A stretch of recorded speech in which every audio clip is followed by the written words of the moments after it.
Generic greetings and welcome to Preview Plus The Darkest Dungeon. This is, I wonder if you have to say that in a low-pitched voice. The Darkest Dungeon. Yeah, that works. I wonder if a high-pitched voice works as well. The Darkest Dungeon. No, that doesn't work at all. Today's throat-soothing beverage is a nice cup of chamomile tea. Good grief, I didn't even realise I could reach those levels.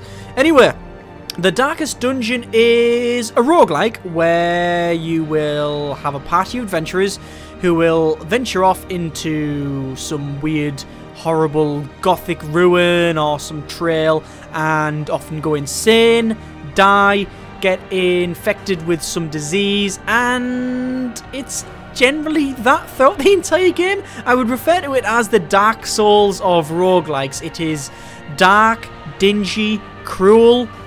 I wouldn't call it unfair, but I would call it unforgiving, gothic-y.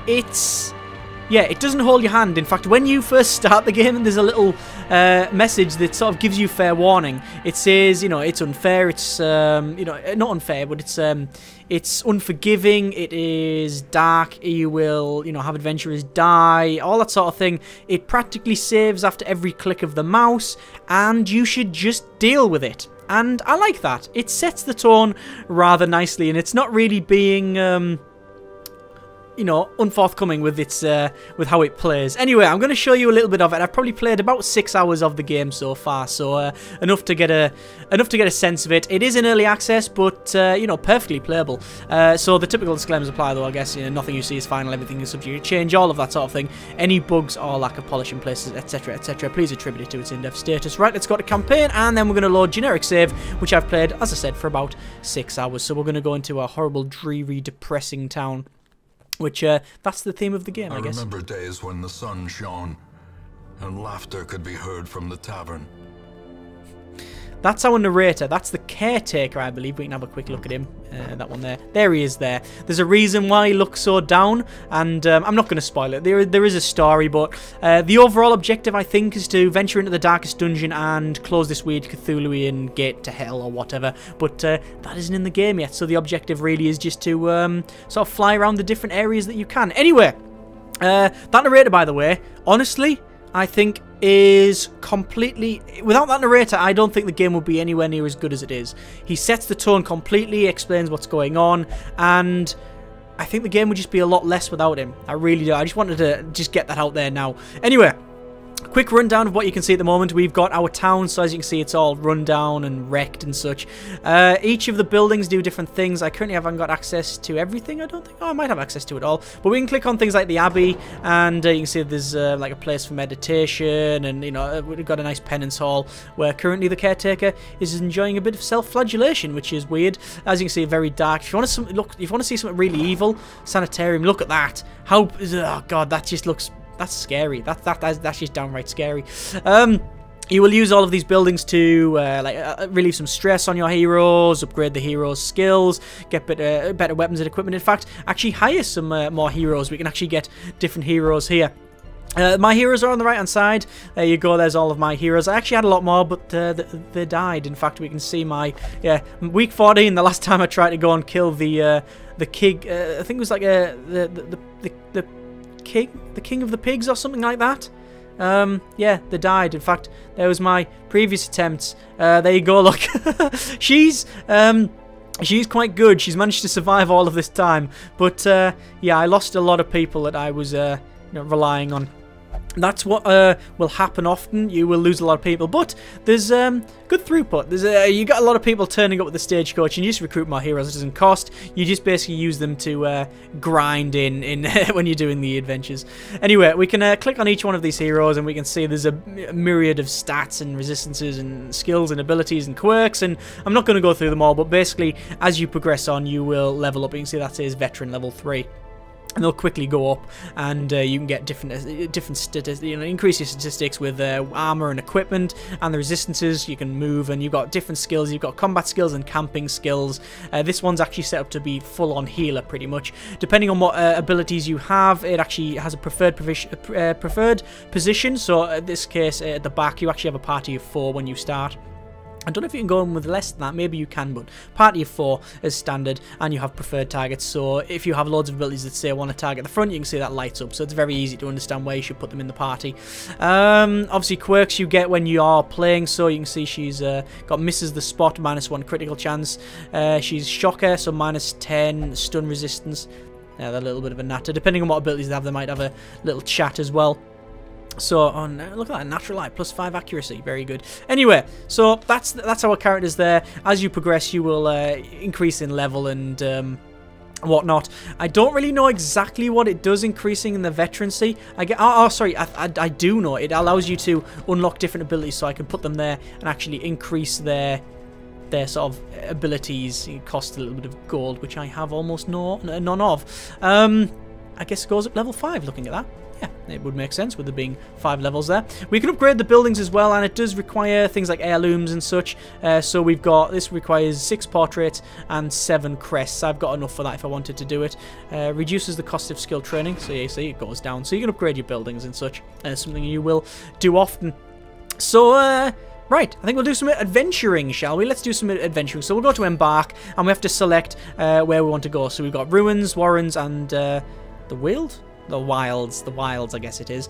We've also got Cove and Darkest Dungeon, which currently are not in the game.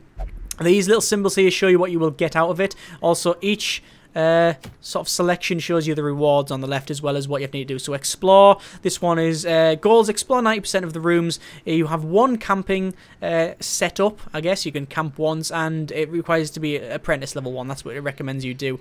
This one says you need to be champion level 5. What I'm not a fan of is that, say for example, let's say it's apprentice level 1, I can't put my level 3 character in. It says, ha, such child's play.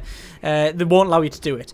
I'm not a big fan of that. I would prefer to be allowed to put the characters that I want into whatever adventuring part, regardless of the level. So if it says apprentice level 1, if you want to shove level 5 heroes in, then fair enough, you're going to mince through it and you're going to absolutely blitz it. And you should be alright with that. I don't know, I think that would be... I guess there's a reason for it. I guess it means that so you don't just grind the low stuff off to get the... get the heirlooms and such. I can sort of understand it, but I don't know, maybe I think I would just prefer to select any characters I want. If I want to make it easy for myself, I'll do it. Anyway, it's certainly not about that. It's certainly not about how easy it is. So I think we'll do the estate map here. So we'll explore. So we've got a bit of gold reward there. We get some deeds and some crests, as well as what the other things that we actually find. So we need to put our characters in. So I'm going to put what's she called? Oh, she's a Hellion, or Helion, however you want to pronounce it. She's got a big axe, and she's got some nice choppy skills. And she's also got, currently, a lot of stress. She's actually on 75 of 100 stress, so that's not good. I think I'll put in... I need some sort of healer, but I don't actually have one. Let us go back to the... Let's go back to the stagecoach. Have we got a healer about? There's a Dark Crusader. Or a Seeker Crusader. And they can heal themselves. But only themselves. There's no bard as well. I used to have like a Death Jester type character. In fact, I'll be able to show you the portrait of them. Here, hang on. Scroll down. There. And they just sat at the back playing little tunes on their like lute or whatever. Just like playing away. And... I would reduce my stress would go down, but as you can see, don't have them anymore. Anyway, let's not mess around. We don't have a healer. Let's just jump in. So Embark, and then I think we'll do this one. We'll put in her at the front. Then she can heal, but only self. They're all self heals. So I think I'll put her on the second row. Then who do I want on the third row? I think I'll put her, and then finally we want at the back. Probably him. Yeah, my plague doctor. There we go. So there's my nice party now. Obviously what you would want to do really is go through and check what quirks they have, because some quirks might say like some material things, bloodthirsty. Some will say like, oh, they don't like going in the Warrens, or they don't like going in Ruins, things like that. And sometimes you might want to put together like a party that's very I don't know, complimentary, but that's generally what you would want to do. But I'm just putting the first sort of 4 in just to show you what this is like. So they all have different skills and abilities, and we're going to see that in action in a moment. I've got 1 set of firewood, which allows me to camp. I do need to get some provisions now. I need at least 4 food, and then I want as many torches as I can get, which is only 5. It's not enough. It's not enough. The light plays a big part of the game, and sadly I don't have enough torches, but I haven't got enough money to buy any more. So again, deal with it. Right. So, beware of the mark of death that the fungal artillery can put on you. It tells their fungal zombie brethren what to do. Very, very good. I knew all these paths once. Now they are as twisted as my own ambitions. Again, without him, the game would be a lot less depressing, but I think it would be a lot less interesting as well. Okay, so this is my party there. We can wander around. We've got our light level on the top there. The brighter the light level, the better, because, well, the darker it gets, you won't get any scouting bonuses, you won't get surprise monsters, and you will start gaining stress. As you can see, all of our heroes have health and stress. Once health goes to 0, you get... you're on death's door, basically, which means the next hit could possibly take you out. Stress is bad. Once it gets to 100, you have to do a test of resolve, and then that could give you a bad trait or a good trait. You could become, like, you know, really, I guess, panicky and be the character will always run at the back, or they could have this weird sort of notion of... ultimate resolve and start charging forward and hitting everything. So it can be good and bad. Generally it's bad though. This is our overall map. So our objective is to... what is our objective? It was explore... oh yeah, explore 90% of the rooms. So there's some rooms up here. So how many rooms have we got? 1, 2, 3, 4, 5, 6, 7, 8, 9, 10, 11, 12, 13. So we could go up there and then down along, but I'm just going to go to the left. So we click on this area here, and then it's basically that's where we're aiming to go to, and then between every connection, between every area, there is like 4, I guess you could call them events, so 4 things that you'll encounter. So we haven't done any scouting, so we don't know what they're going to be, so we'll have a quick look around. So there's a body, so we can interact with it if we want, so I'm going to select that character there and interact with the body. Ancient remains, body looks well preserved, so we can investigate the remains, and there's nothing. So it could be good, it could have been bad. So we're going to keep on walking, so we could encounter traps. You can see we're getting a bit of stress just because of, well, it just happens in general. We've now encountered some monsters, so they are surprised because our light level was above, I guess, the required level. So you can see it says monster surprise there, radiant light 82. So they are surprised, so we get basically a free action. So you mouse over them, tells you a fungal scratcher, HP. Show their stats as well, and now we're going to do some fighting. So it runs off like an initiative system, which I'm not entirely... I don't really know how it works, right? It's based on speed, but sometimes I've had characters act and then the turn ends and then they act again, and it's weird. In fact, it's one of the things that really made me rage at one point, where I was versing a boss and I stunned it, and then it activated. It activated after all my characters, took its stun off, then it went to the next turn, and then it activated first. I didn't understand why it was activating differently. I didn't understand. Anyway, let us play one of our... we'll do one of our abilities. So each ability here has a position where it needs to be. So you can see there's like some little dots, some cream and red. Cream is where you need to be in the party. So currently, this to do chop, I need to be in the first 2 rows, or either first or second, and I can target either the first or second person. That just does a bit of a chop. Crit mod 2% on top of my crit 5%, so it'll be 7% chance to crit. We can do lots of abilities. We can heal self, we can stress heal, which is quite good, or we can focus, which gives us accuracy. I'm just going to chop, and we'll chop that guy there. Wah, 15 damage. That's pretty good, that's good. Right. So that was their chop. So down to our next character, I think we're going to do a barbaric shout, I think it is. And do you want to do that? Yeah. So that actually targets both of these. You can see there's like a little plus, so it'll target both of them. So it's a melee action, accuracy base 95, damage mod minus 100. So it's not going to do any damage. However, the target, stun base 100%, it's going to stun them, okay? So I'm going to try and stun them down because I don't want them hitting me. It also gives me minus 20% damage and minus 15 dodge. So it's not really something you want to use a lot of if you're planning on doing damage. So we're going to hit them.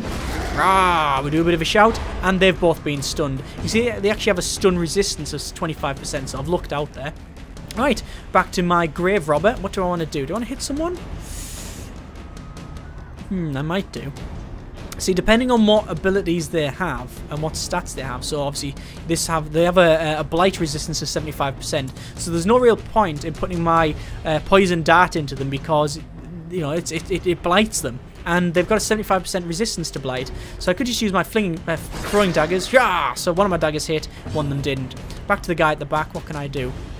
That's a plague grenade. That's cure plague. That's plus 15 damage on a character.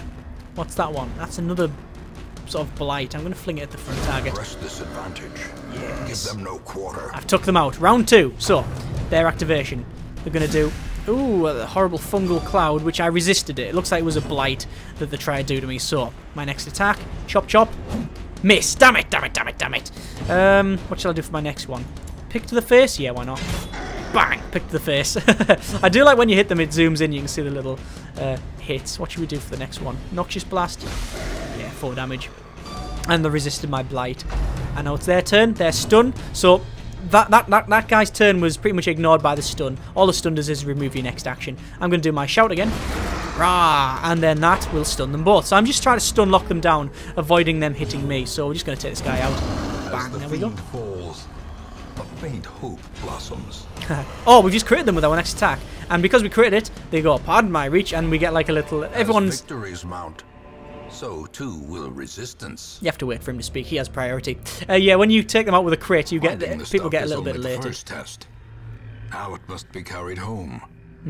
He doesn't shut up. Right, we're going to take all of the loot that we found from there. There we go. And that was just one of the little events that we've got. So we'll go into this next room. And remember, that's just one of these little rooms. Obviously, when you're playing yourself, then it'll be a lot quicker. Let me just light that torch to increase the light. May we find victory. Yep. Now, I don't actually have a scout, so sometimes you can scout out and you will scout the different areas, but we don't actually have that. There's a nice pack there. I think we'll have a look at that. Pack contains loot. 2 food and 75 gold. Excellent. Let's keep walking on. I don't know what I'm going to encounter. It could be nothing. It could be some monsters. Looks like it was nothing. That's okay. That's fine. Remember, we just need to explore 90% of rooms. So there's our scouting going. So we now know that there's going to be combat and then some sort of item next. So that's going to be interesting. Let's just go to there. And obviously, first tile. This is the first tile. There's nothing here. Our light's going down. We're taking stress, but we will get monsters surprised if we light that back up. There we go. So it's always best to do that. And we've encountered some monsters. And hasn't actually been a monster surprise. I don't know why we didn't surprise them. It says monster surprise there, but we didn't surprise them. Again, no idea why that didn't happen.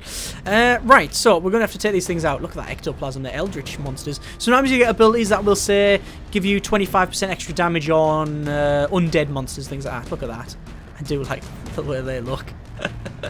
Right, let's use our daggers, do we not? Blight resistance is high. Thrown dagger, no, we'll just pick to the face. Bang, pick to the face. And we'll do... I think we'll do... emboldening vapors. There we go, so we're going to get 15% of the damage. There's a bit of a buff. And now we're going to hit them... I think we'll be able to hit the guy at the back and take him out in 1 hit. Boom! 16 damage! Look at that! That's amazing. Looks like they're going to hit me with a slime. No, I've dodged it. Fantastic. I think I'll just go for a wicked hit. Bang, there we go. That was a simple one. That was very easy. Excellent. So we're just going to keep on walking along. I'm going to look in the pack. Now, the packs... Packs laden with loot are often low on supplies. You can encounter different things, like really bad things in as well, and there's no real way of determining whether... something you look at, like a pack or a bookshelf, will be good or bad. You can use certain items on them, like you can just put a torch to a bookshelf and things like that, or use a shovel on a big pile of rock to get it out the way. But there's no real way to scout it, to check what it is, as far as I can tell. And that would be a good thing, I guess. Right, where do you want to go? I think we'll go... Oh, we'll go up, because we're going to get a bit more combat. So, there we go. Oh no, grubs, but they're surprised. I like the way that it also starts going dark around the edges and stuff when the light goes dim. Right, so I think we're just going to kill this grub. Set of grubs. Bang! Look at the damage. They don't have to knock out a bit of damage there. And then use a pick. Oh, good grief. It's not actually normally this easy. Let's do a bit of a stun. I guess we've got a stun as well. So in their turn, they're going to do pretty much nothing. Let's do a noxious blast thing. 3 damage. Nice, resist, damn it. So their turn will be... Well, I don't think they're going to get one. No, they're not. I'm just going to chop them down.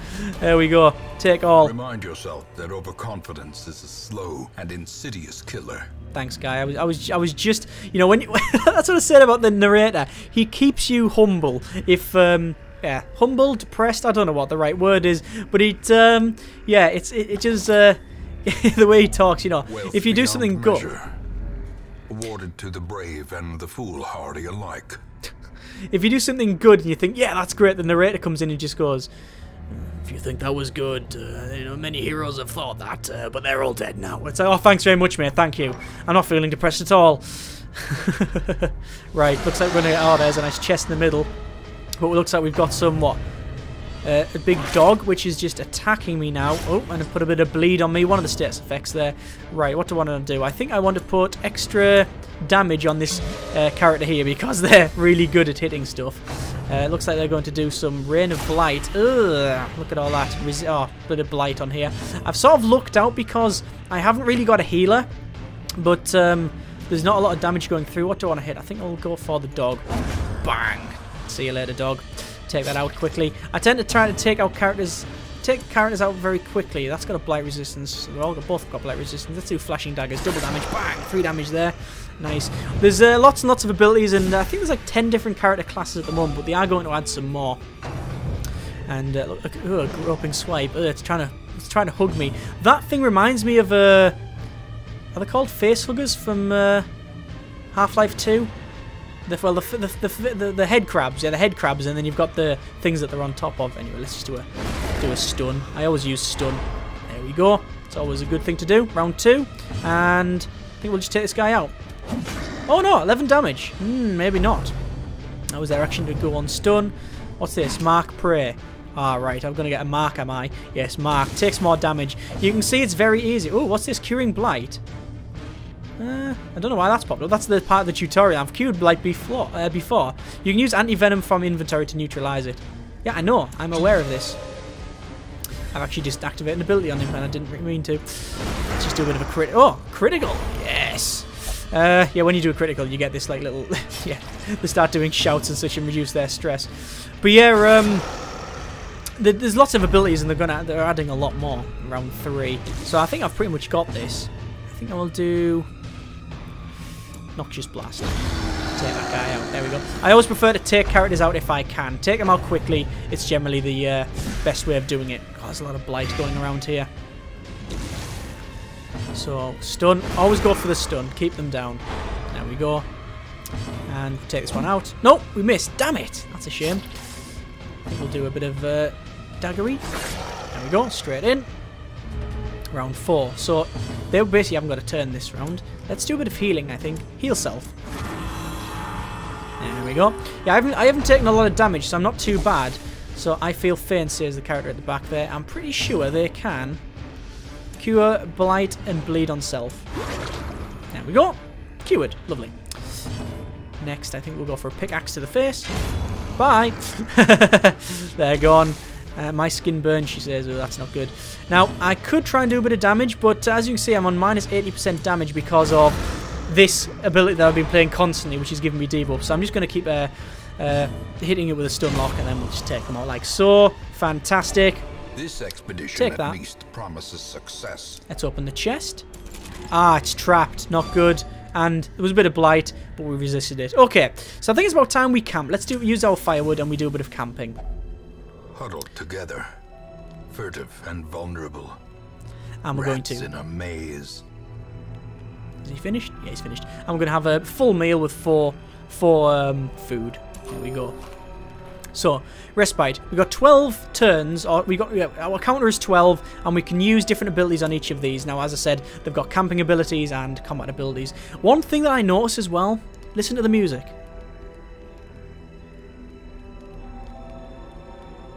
It's still sort of dark, but it has this sort of glimmer of hope in it that there's nowhere else in the game.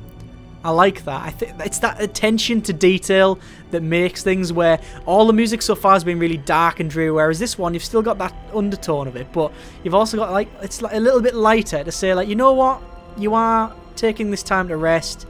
Everything will be alright for a little while. I do like that. I do like that. Right, we got different characters. I think I want to... That's remove target bleeding. We don't need to do that. That's give blight resistance. That one is use on self. Heal 20%, remove poison, bleeding, and disease. What I want to do is see if I can... Oh. Improve scouting chance until next camp. Pilfer. Time cost 2. Let's pilfer. Oh, we've pilfered the shovel. I borrowed this from somewhere in town. One companion. Reduce stress by 10. We'll do that. What else can we do? Self-owning. Recover 20% HP. So I'm just trying to... Let's heal 40%. Increase stress. That's not good.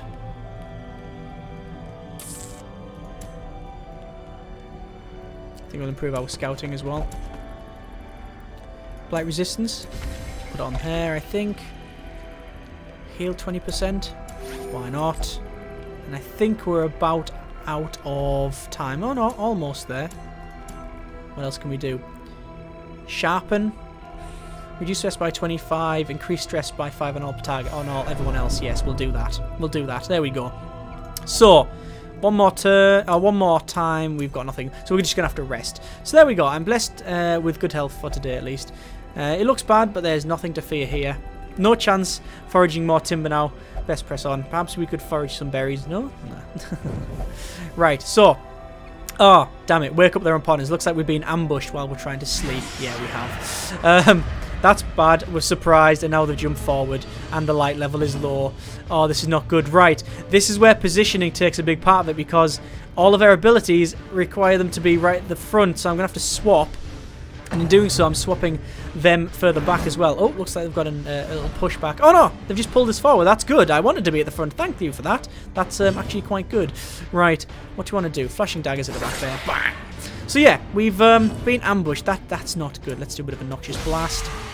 We're going to blight them. Yes, we have blighted them, which is 2 damage per round for 3 rounds. I think they're going to bleed me there. No, I've resisted it. I do have resistance on that sort of thing, which is good. Their turn, they burn a bit, and then they're going to attack me. What can I do? I think I'm going to go for the stun lock again. I always use the stun. It always works. Well, it doesn't always work, but it's good. I use it a lot. Let's move them forward into position, ready to attack next turn. Looks like they're going to use an eldritch push. Are they going to push us back? Damn it, they have.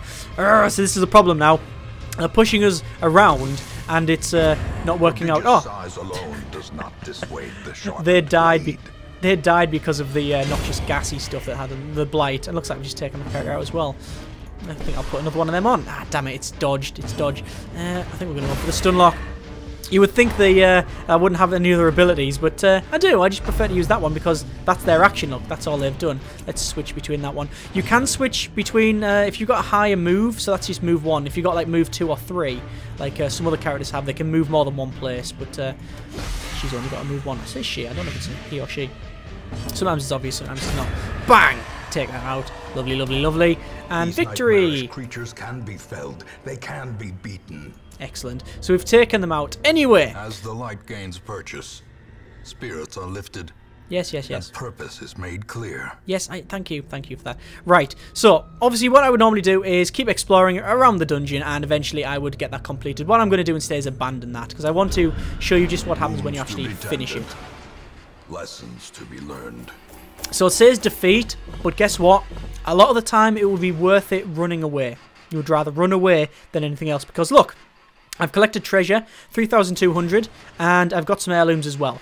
But the problem I had was that I didn't have enough money to buy torches, so I was about to run out of light anyway, so it was probably worth me running away and trying again. Got some abilities here. So, looks like I've got, oh, slugger ability on my Helion, plus 10% damage. Looks like we've got Manic for money. We've got plus 20% stress resist. When light is below 25, plus 20% stress resistance, and Scrounger of plus 10% scouting chance. That's good. That's on my actual scout as well. So we'll return to town. So yeah, you'll get different abilities as you go through the dungeon. In truth, I cannot tell how much time has passed since I sent that letter. Yeah, he's a depressive guy. So yeah, we've now come back. So you can see they've got a bit of stress on them. If I wanted to, I could say, I don't know, she can go to the brothel, for example, and that's fine. It sounds like a strange request at first, but yeah, there's many reasons. You know, you can send them all over the place to reduce their stress and things like that. But that's pretty much the game. You will continue going through the different quests, and you will get different heroes. You will embark on different adventures. Obviously, these will increase in difficulty as you go up. And I've had a great deal of fun with it.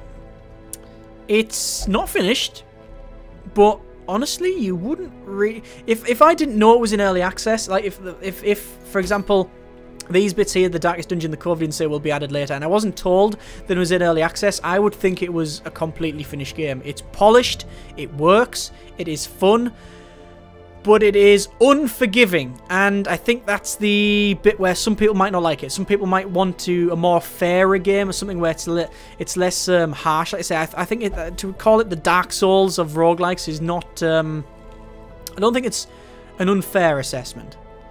It's good. It's a bloody good game. It's really good, in fact. I honestly thought I wouldn't like it. When I first saw it, I thought, oh, I like the idea of it. I like the idea of like a roguelike in a dungeon and dungeoning and things like that. But then when I read it, the focus was going to be on it being really harsh and stuff, I thought, no, that's not going to be for me. But then I put 4 hours into it in one go. In pretty much one stint, I played for 4 hours and went, yeah, that's no, I like that. I can see me playing a lot of that, and I think I will be playing a lot more of this in the future. Links in the description so you can check it out yourself. I would recommend it highly. It's good. Very good. As always, comments in the comments. Thanks very much for watching. Take care, and generic partings.